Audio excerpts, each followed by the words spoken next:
Well, this morning we have something a little special planned for you, and it is my great pleasure to introduce a new and exciting format that we'll be using for the next couple weeks, and we'll be using it from time to time when Spirit inspires. Our intention is to express in an entertaining and engaging way the following 3 points. That our true nature of our existence is divine spirit. That this spirit or energy is connected to all that is. And that this spirit or energy is eternal. To further explain how this format will be manifested here at Unity of Fresno is Jim Coventry. Hi everybody, it's going to be exciting. Who's that light? Can you see me? Oh, it's not like it's dark in here. So the next few weeks we're going to take a dramatic look at metaphysical literature, and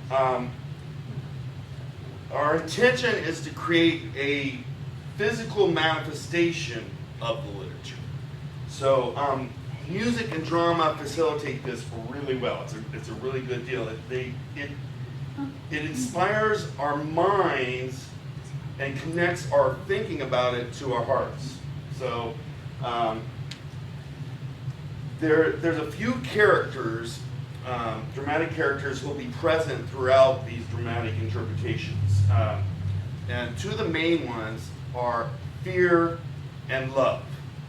And the reason we chose these is because at their deepest level, all human action is motivated by one of two emotions, fear or love.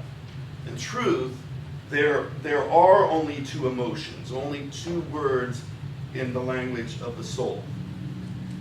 Every human thought, every human action is based in either love or in fear. There's no other motivation. And then all the other ideas are just derivatives of these two. They're simply different versions, different themes on the same idea. So if you think about this deeply, you'll see it to be true. So we're going to be playing with these two emotions as dramatic devices, as characters, if you will. Now, just as in real life, we'll have different people playing these different characters at different times over the weeks, because just like we do, we create these same characters in our own lives any given moment. So we'll have fear for an hour, and then we go into love for an hour, so, or a minute and minute by minute. We all do that. So you'll see different people playing it.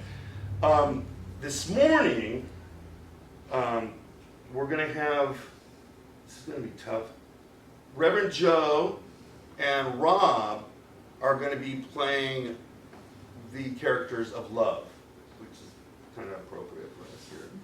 And the challenging role of fear will be played by Juan, who's really gotten into the part. Come on up, Juan. All right. Can you turn the PowerPoint off, please? And then we have a very special guest artist who is he plays kind of a go-between between these two emotions and the rest of us, all of us, like plain folks are just trying to get by through life. He's known as the artist, and he's having these crazy dialogues with love and fear like we do all day long, and he's going to kind of represent us in our little play, and that's Michael Dennis.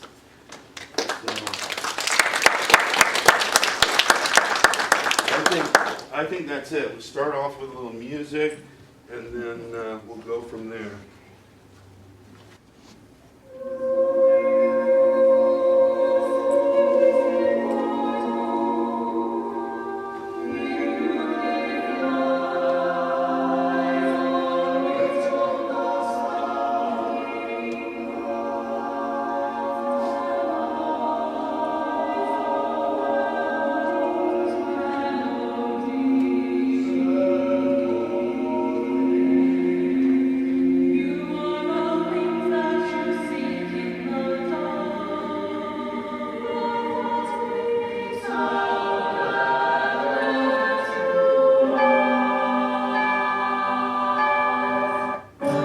and the sun.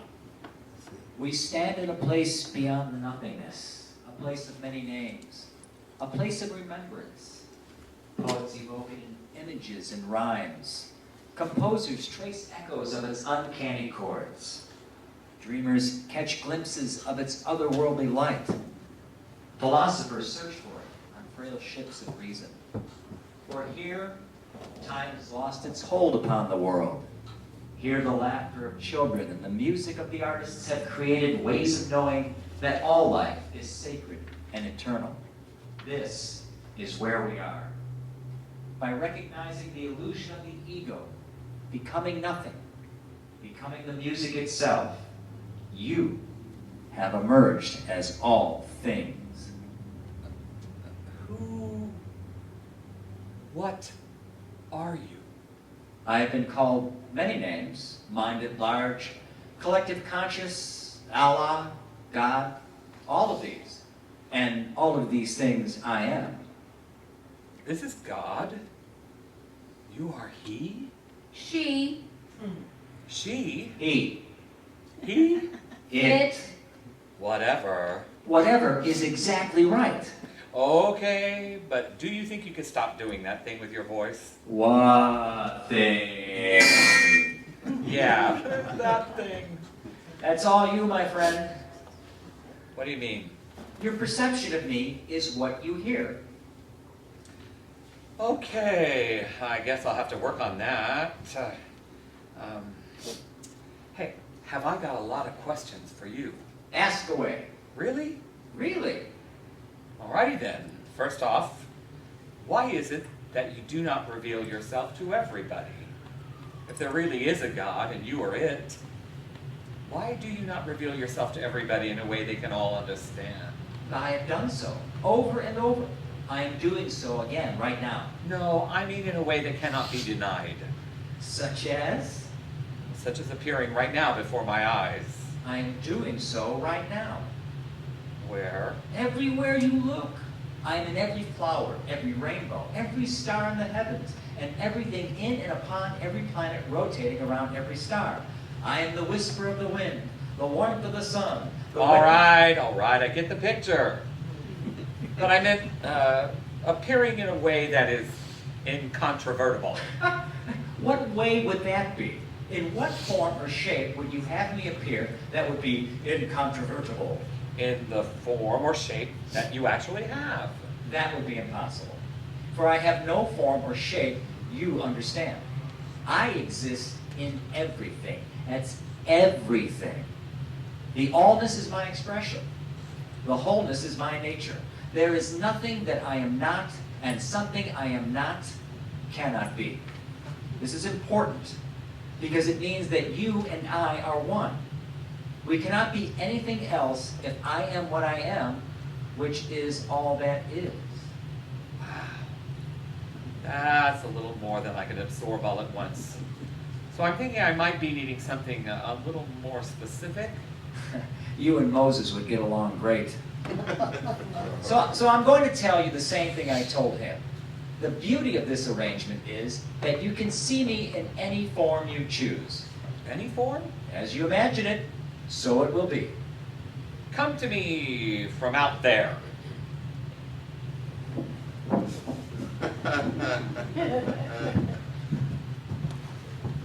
it's all you. Wow, that is absolutely amazing. Yes, you are. I think I'm going to need a moment to take this all in. That's okay. We've got plenty of time. An eternity, actually. Really? Really. You know, as overwhelming as all this appears, it seems quite obvious the way you presented it. Well, yes, it does. Doesn't it? Yes, I'm beginning to see things much more clearly. That's good. Because if your perception is changing, then so too is everyone else's. What do you mean, all the same? I have some things in common with them, but I'm certainly not like everyone else out there. This is your captain, beginning to see. However, we still have a level 1 fog advisory in effect. Very funny. Thank you. But seriously, this is important. We really are all one. There is no separation, not from me, not from each other, not from anything that is. This truth I will repeat over and over. This observation I will share again and again. Act as if you are separate from nothing and no one, and you will heal the world tomorrow. I am one with everybody. You are one with everybody. End the illusion of separation, and you will return to the source of your inner strength. You will find the power to create. That power is derived from your inner strength that is produced through unity. That is where you will find true power. Power to do anything, to be anything, to have anything. Did you hear that? We have been given the power to end separation. We can create something else. Listen to this sound. These waves that my voice makes. See the waves disperse the darkness.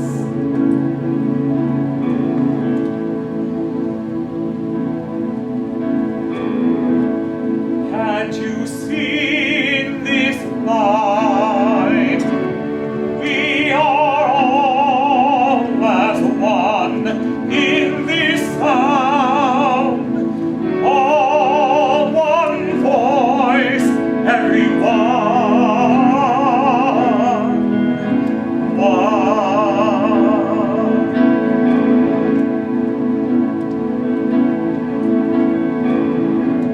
The circle is now made complete. There is no more land to compete for. Only the spaces between our souls to be dark or be light as we choose to live.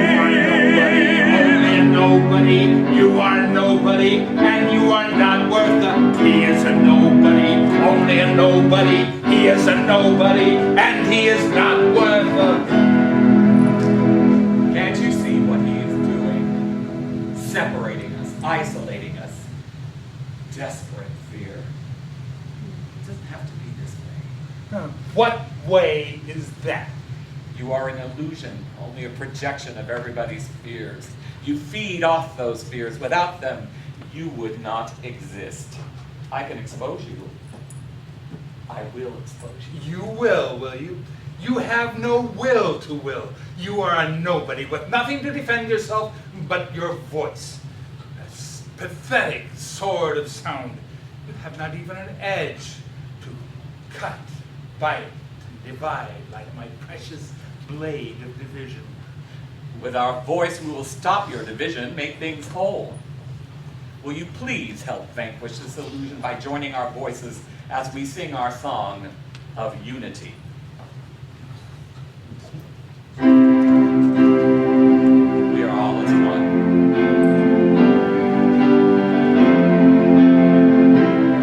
We are all as one.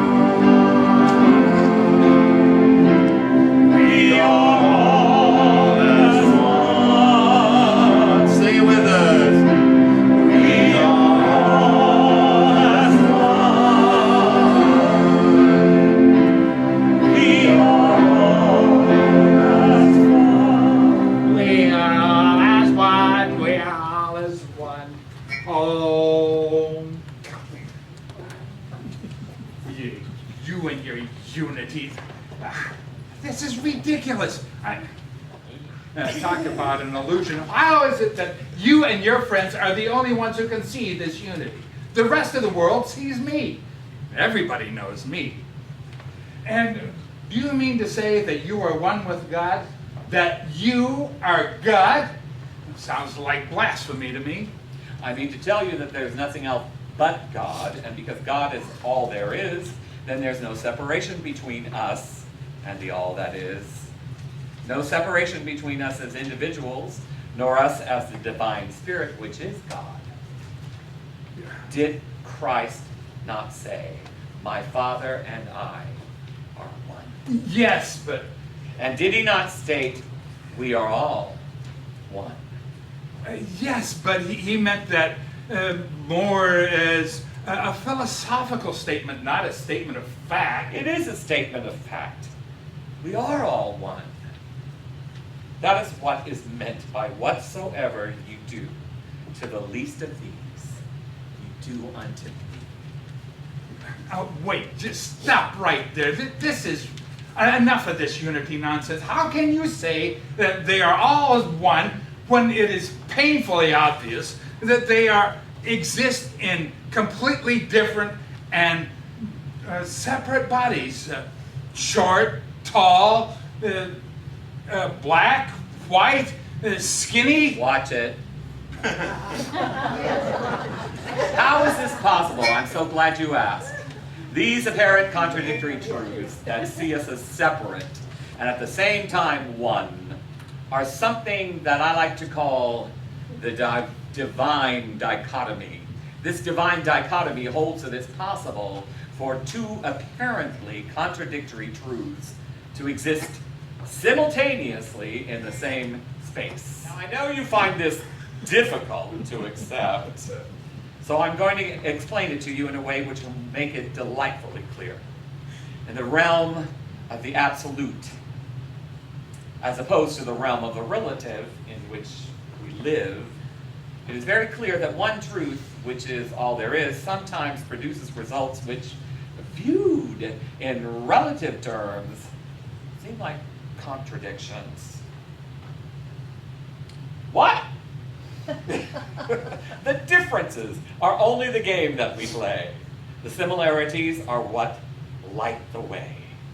Of course, we are different, but are also as one, and this is the paradox, the humor, the fun. For is it not humor, fun to be one? And different enough to play in the game.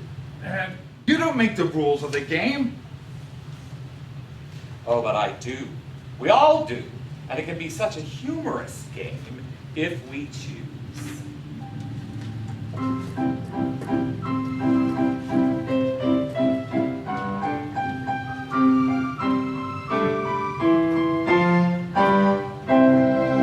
Within the realm of absolute, yes, there is only love, it's true. But in the land of relative occurs a paradox. For how can one experience love if love is all there is? And so the only way of knowing love is knowing what it's not. A paradox, a most ingenious paradox. We quips and quibbles turn in flocks, but none to beat this paradox.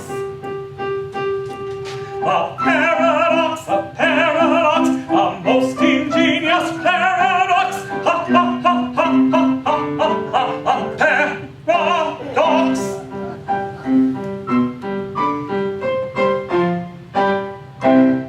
In order for us to be one, there must exist another choice that we can make to qualify the one that we are one.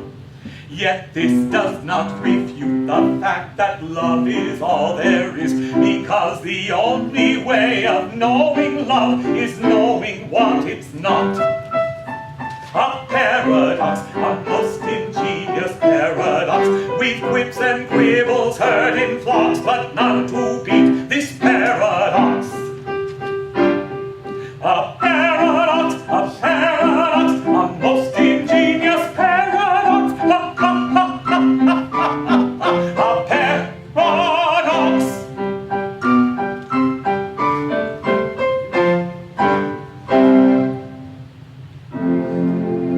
Now the greatest divine dichotomy is the one we are looking at now.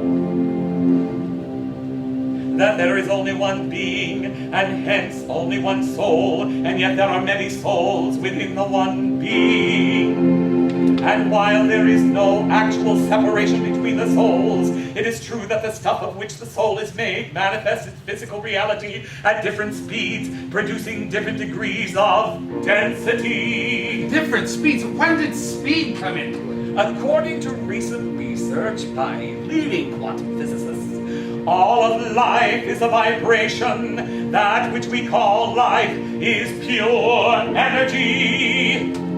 That energy is vibrating constantly, always. It is moving in waves. The waves vibrate at different speeds, producing different degrees of density or light. This in turn produces what we would call different effects in the physical world. Actually, different physical objects. Yet while the objects are different and discrete, the energy which produces them is exactly the same. Bullshit! This is the biggest crock I've ever heard. Divine dichotomy that splits us up and makes us one dichotomy. Hold it! How quaint the ways of paradox that common sense she gaily mocked. Of life and death and love, despair, I only seek to make aware. But we are all the same, you say. It merely is a game we play. And do you think this game is real? I know this game is what we will. Divine dichotomy, to be the same but not the same, a paradox, a lovely paradox, a most divine